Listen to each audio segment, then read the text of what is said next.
একটা সময় ছিল যখন সানলাইটকে না যতটা পারতাম অ্যাভয়েড করতাম।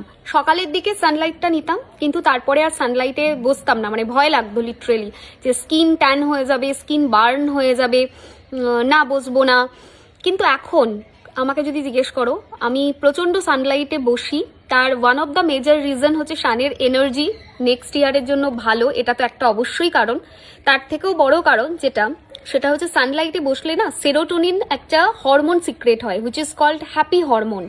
তো যাদের মুড সুইং হতে পারে, বা যাদের ঘুমের সমস্যা হতে পারে, বা যারা খুব অ্যাংজাইটিতে বা স্ট্রেসে ভোগো, তারা দিনে যদি আধ ঘন্টা করে বসো, দেখবে মুড এমনিই ভালো হয়ে যাবে। মানে আলাদা করে মুড ভালো করার জন্য তোমাকে কিছু করতে হবে না। সো সিম্পলি সারা দিনের আধ ঘন্টা যদি একটু বসা যায়, আমি তো আধ ঘন্টা ছাড়া এখন প্রচুর বসি সানলাইটে।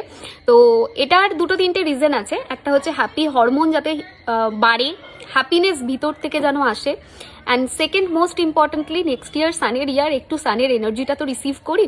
তো আমি তোমাদেরকেও সাজেস্ট করব, যদি খুব স্কিন নিয়ে চিন্তাভাবনা না থাকে, ভয় না থাকে, তাহলে একটুখানি বসতে পারো। মানে সানে বসলে দেখবে মনটা অদ্ভুত রকম ভালো হয়ে যাবে, ভিতর থেকে একটা অদ্ভুত শান্তি আসবে বিকজ অফ দিস হরমোন। ঠিক আছে, ট্রাই করে দেখো।